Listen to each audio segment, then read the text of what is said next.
Arizona Territory, 1878. The wind kicked up red dust across the dry flats outside Prescott as the stagecoach door swung open and the woman stepped down, her face turned away, wide-brimmed hat pulled low.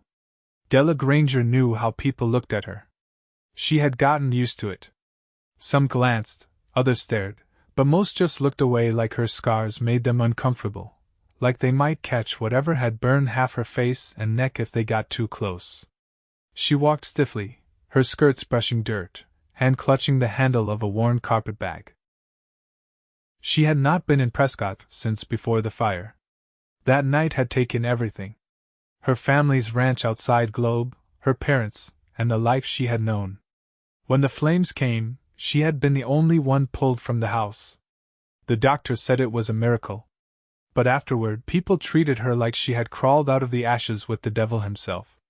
The Granger name still meant something in these parts. Her uncle had arranged her a job housekeeping at a ranch a half-day's ride west. It was not charity, he had said. Just work. The man who met her at the post road was tall, rough around the edges, and quiet. He wore dust-coated trousers, a clean shirt, and a dark brown coat. His hat shadowed his eyes, but when he tipped it back slightly, she caught the color pale green, sharp and steady. "You Della Granger?" he asked. She nodded.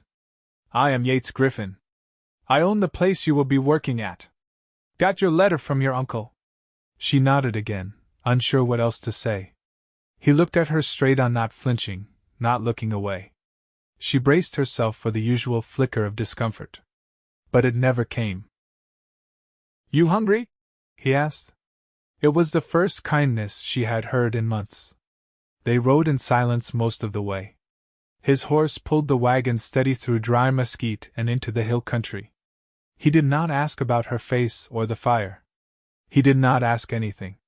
He just pointed out the ridgelines and named them Granite Mountain, Thumb Butte, like the land was part of him. The Griffin Ranch was broad and quiet, tucked low near a stream that still ran despite the dry season. The house was not new, but it was well-kept plank porch, windows without cracks, and a barn farther down that looked even sturdier than the house. "You'll sleep in the room off the kitchen," Yates said simply. "You keep to yourself or not. I do not mind either way." Della nodded, clutching her bag. "There is coffee on the stove," he added, then turned and walked toward the back pasture. That night, she sat at the small table in the kitchen, her hands wrapped around a tin cup, listening to the sounds of the ranch coyotes in the far brush, whine through the eaves, the soft creak of boards settling. She had expected to be alone. She had not expected quiet to feel like peace. Over the next week, she worked rising early, scrubbing the floors, washing linens, mending shirts. Yates was gone most days by first light, riding out with cattle or mending fence. He came back dusty and tired, but he always tipped his hat to her when he passed. One morning, she was gathering eggs when she found herself watching him from the coop, sleeves rolled up, shoulders square, as he lifted hay into the loft. He looked over, caught her gaze, and instead of looking away, he smiled. Not politely. Not out of pity. Just smiled. That night, he came into the kitchen while she was washing a pan.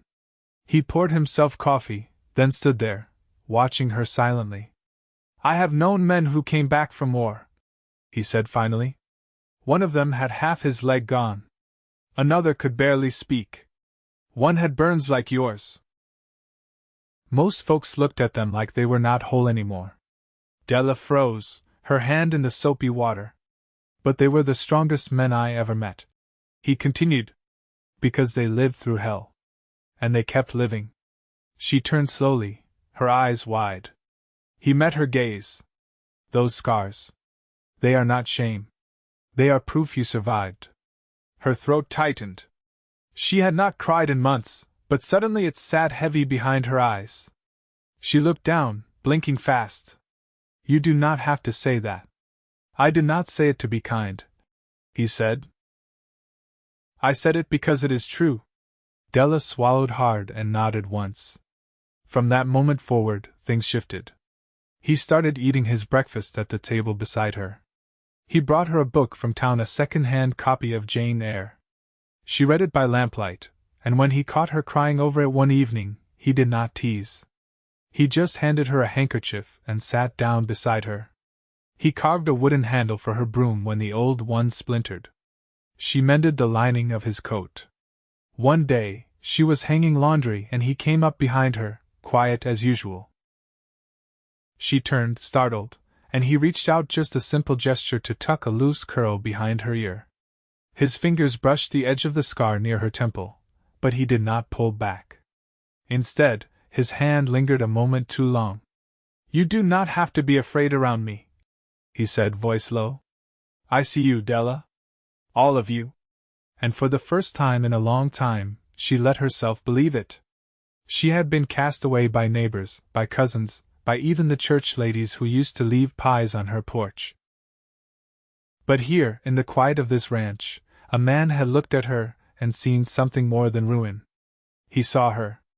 And maybe, just maybe, she was starting to see herself again too. It was early April when the rain came in steady, cold sheets. The kind that soaked through coats and made the land smell of sage and wet clay. Della stood near the porch steps, holding a pail of water from the well, watching rivulets run down the posts. She hadn't meant to linger, but something in the hush of falling water kept her still. Yates rode in from the north fence line, shoulders hunched, hat pulled low, coat plastered to his frame. He slowed the gelding near the barn, slid down, and led the horse inside without seeing her. She heard the soft clatter of hooves on wood, and the low rumble of his voice talking to the animal like they were old friends. She turned to go inside when the barn door creaked open again. "Della," he called, his voice roughened by the chill. She looked over her shoulder. "You got a moment?" She set the pail down and followed him to the barn. The air inside was warmer, thick with the scent of horses, wet leather, and fresh hay. He was unbuttoning his coat, steam rising faintly from his shoulders. "I could use help drying him off," he said, nodding toward the gelding. "He don't like the brush much after storm rides." She picked up a cloth and moved to the horse's side. He stood still, trusting, as she worked along his flank. "You ever ride?" Yates asked, glancing over. "Not since I was 16, she said, keeping her eyes on the horse. "My father taught me. Said I had the balance of a weasel." He chuckled, quiet and low. "That a compliment where you're from?" She smiled faintly. "He meant it kindly, I think." He leaned against the stall gate. "Reckon you'd still remember how." She didn't answer right away, just kept rubbing along the gelding's back. "Why?" she asked finally. "Got a mare who needs riding. Young but steady. I figure it's better than walking everywhere." She paused. "You offering because you think I should get around easier? Or because you think I need reminding I'm still capable?" He hesitated. "Both, maybe." She nodded once, then moved to the other side of the horse. Later that week, when the fields dried enough to ride, he saddled the mare, a pale chestnut with a narrow blaze, and brought her to the yard. Della stepped out, tying her shawl close as the wind tugged loose bits of hair from her braid. "You sure she's calm?" she asked, eyeing the animal. "She's calm," Yates said. "But she's got her pride. Kind of like someone else I know." Della raised an eyebrow but said nothing. As she approached, the mare shifted, ears flicking. Della laid a hand on her neck, then moved slow, checking the girth, the stirrup leather, the bit. Yates didn't interfere. She swung up, stiff in her skirt but balanced. The mare shifted beneath her, uneasy for a moment, then stilled. Della sat straight, hands light on the reins, breathing deep. Yates watched her ride to the end of the pasture and back, not saying a word. When she dismounted, she handed him the reins. "She's better trained than I expected. She's smart," he said. "Just needed someone steady." That night, as she shelled beans in the kitchen, he came in with a wrapped bundle under his arm. He laid it gently on the table. "Neighbor up towards Skull Valley's got a loom," he said, unwrapping the cloth. It was a shawl, thick and tightly woven, dyed with deep indigo and red. "She made this Figured you need something heavier come next freeze. Della reached out, fingers brushing the fabric. You didn't have to, she said quietly. I wanted to. She looked up at him, and something in his expression made her chest tighten. Not pity. Not charity. Just plain care. Why? She asked. I've seen enough people do without, he said. Doesn't mean they ought to. She folded the shawl slowly, smoothing each edge. Her hands trembled, but she didn't hide it. You're not like the others, she said. Never aimed to be. There was a pause, not silence exactly, just the hum of stove heat and wind against the eaves. Do you ever regret staying out here? She asked. Alone, I mean. He took a seat across from her. I was never good at town living. Too many doors that only opened one way.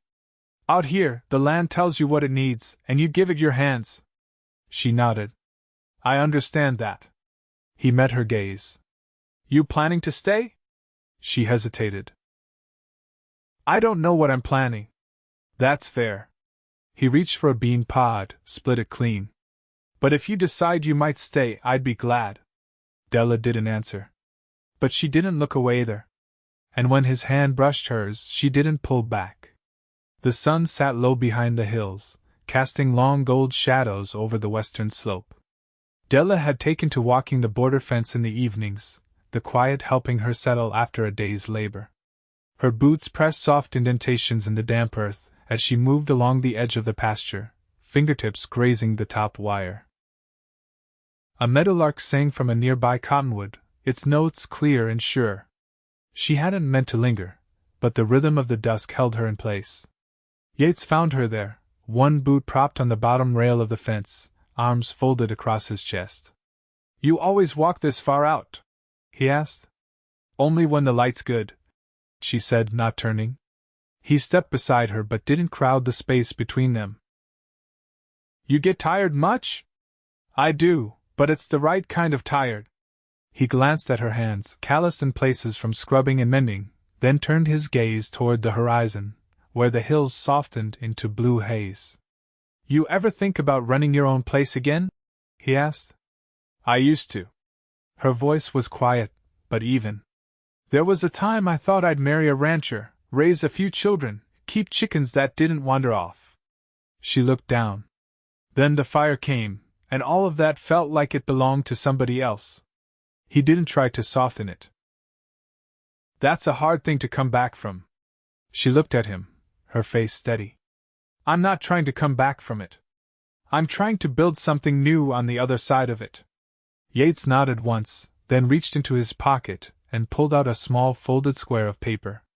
I was in town this morning, he said. Picked this up from the mercantile counter.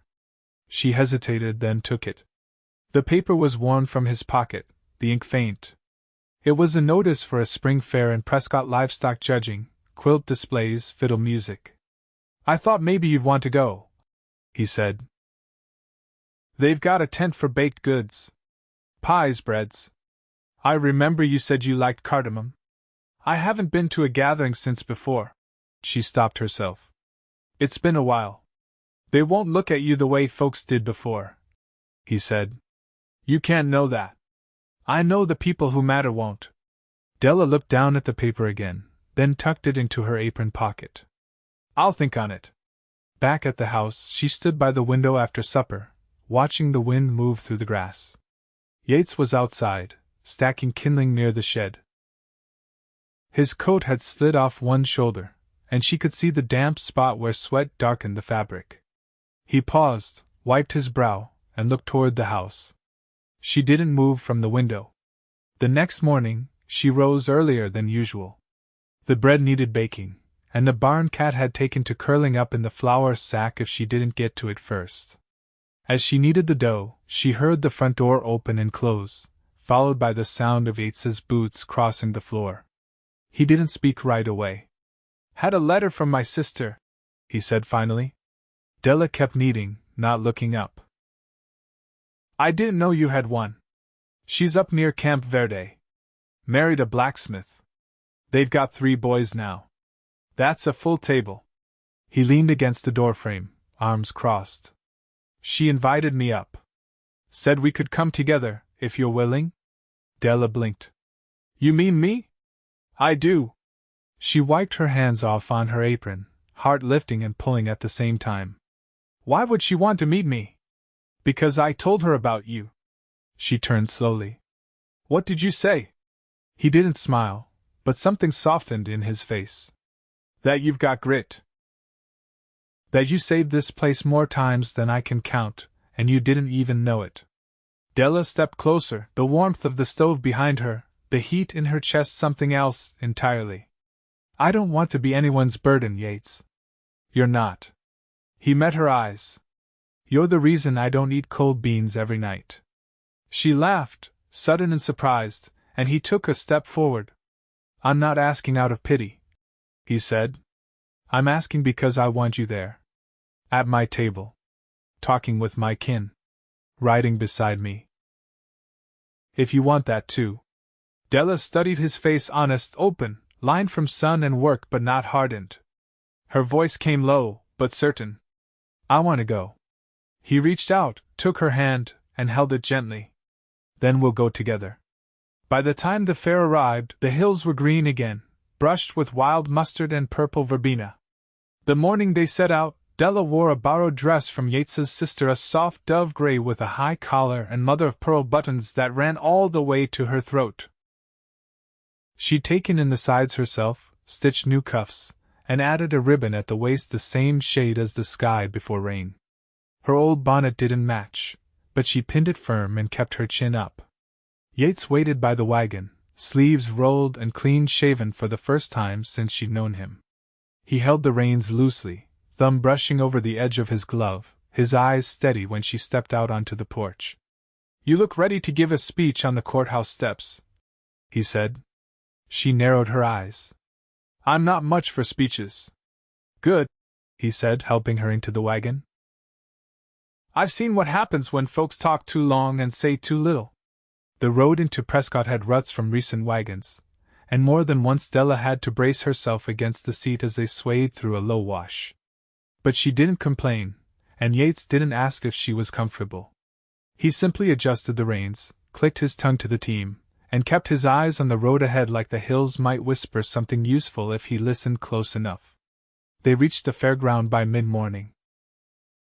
Already, the scent of fried dough drifted through the air, mingling with wood smoke and cut hay.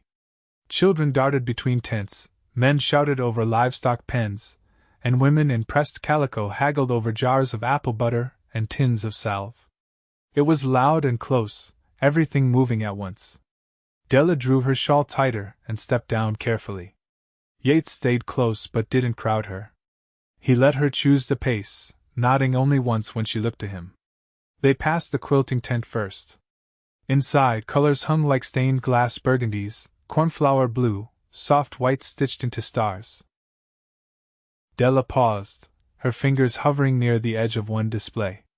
You so like that? Yates asked. I used to. Her voice was quiet. My mother taught me. She'd sit by the fire and make me rip out every crooked stitch. He studied the quilt a moment. Bet she'd be proud of how straight your seams are now. She didn't answer, just moved on. Near the edge of the livestock pens, a man with a fiddle played a reel that got a few folks tapping their boots. Della halted when a woman brushed past her, glancing at her face with a startled look she didn't bother to hide. It landed like a stone in her chest. Yates caught the change in her shoulders and stepped forward, blocking the woman's line of sight. He didn't say anything, just tilted his head toward a nearby bench shaded by a sycamore. Sit a spell? He asked. She didn't want to admit the sting, but her legs were trembling. She nodded once and followed him. They sat in silence for a time, the din of the fair carrying around them. A breeze stirred the leaves overhead, casting dappled shadows across the ground. I used to think if I just kept out of sight, people would forget to look, Della said at last. But they always find a way. He rested his forearms on his knees, looking down at his hands. You know that mare you've been riding? She spooks at thunder but won't flinch when a snake brushes her flank. What's that got to do with anything? She doesn't know which is supposed to be worse. She just trusts her own judgment. Della folded her hands in her lap. I don't know how to trust mine anymore. You trust it every time you get on a horse, or take a needle to a torn sleeve, or pull bread from the firebox without burning your knuckles. You trust it when you speak plain and don't flinch from silence. She looked over, the light catching the line of her jaw where skin smoothed into scar. You always talk like that? He smiled, not wide, just enough to crease the corner of his eye. Only when I've got reason to. A bell rang out from the far end of the grounds, signaling the pie judging. Yates stood and held out a hand. Come on. I heard there's a lemon one that might change your life. She hesitated a moment, then placed her hand in his. Later, as the sun dipped behind Thumb Butte and the fair began to thin, they walked back to the wagon with a cloth-wrapped parcel between them. Della carried it carefully, the lemon pie still warm from the tent. She glanced sideways at him. You think your sister's boys eat this well? They eat whatever doesn't run off first, he said. But they'll make an exception for this. She laughed, and the sound surprised them both. As they rode home, the shadows stretched long across the road. The wagon creaked, and the horses moved slower now, tired from the day. Yates didn't speak, but his hand rested close beside hers on the seat. When the wind picked up, she shifted slightly, letting their fingers brush. He didn't move away. She didn't either. The rains thinned out by mid-May, and the land settled into its early summer hush, warm days, long shadows, and the scent of creosote rising off the dirt by late afternoon. Della had taken to planting herbs in the small patch behind the kitchen, not because Yates asked her to, but because the house felt like it had been waiting for something green to grow again. The morning light slanted through the kitchen window as she rolled dough for hand pies, sleeves pushed to her elbows, flour dusting the edge of her apron. Yates came in without knocking, as he always did, but today he carried something wrapped in oilcloth. I found this in the barn loft, he said. Wasn't sure if it was worth keeping. She wiped her hands and took the bundle from him. Inside was a leather-bound ledger, the corners cracked and curling. She opened it gently. My father used one just like this, she said, flipping through pages marked with names and numbers. Kept track of every calf born, every bale bought, even when the hens stopped laying. Yates leaned against the counter, watching her. I thought maybe you'd want to keep the ranch books, if you're of a mind. She looked up, startled. You mean yours? He nodded. Ours, if that's how you see it. There was no flourish in his voice, no expectation, just plain truth, offered without decoration. She closed the ledger carefully. You're sure? Been sure a while. She didn't say anything right away, just held the book to her chest and nodded once. Later that week, they rode out together to the far pasture, where the fence had started to lean near the arroyo. Yates handed her a coil of wire, then knelt to drive the post deeper into the ground. She worked beside him in silence, passing tools, holding the line taut. Griffin, she said after a while. Was that your father's brand? He stood and wiped his brow. Was. He carved it himself.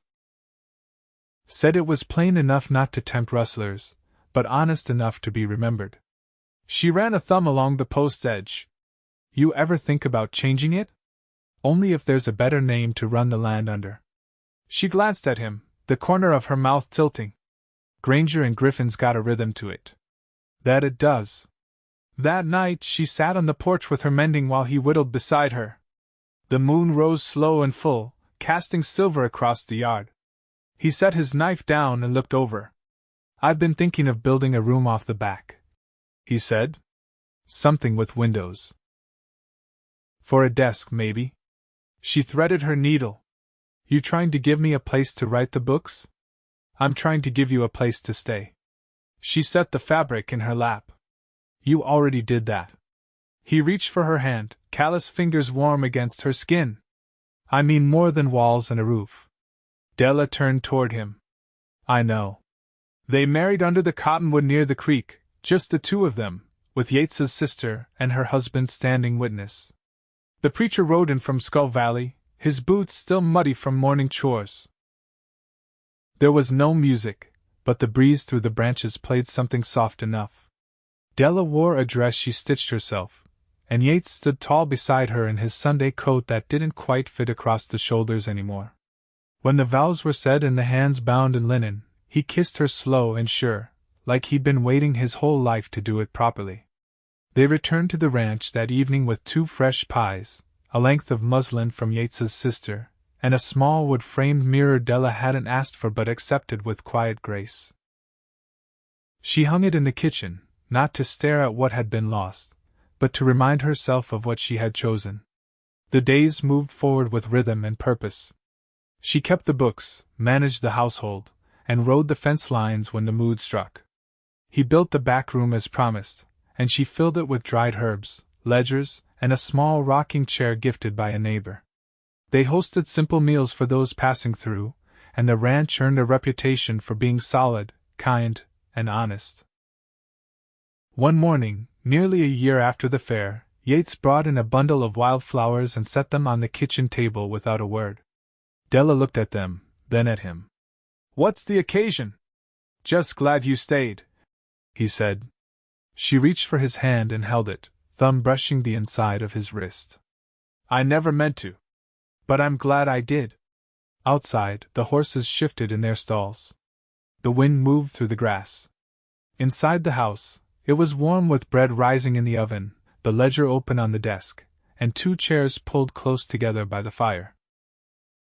They never spoke of the fire again. They didn't need to. The scars remained quiet as the land, but they no longer hollowed her. They simply marked the place where she had once survived, and from where she had chosen to live again. And in that choice, in the steadiness of him beside her, she found something she had once thought lost forever: peace, and a love strong enough to hold through every season.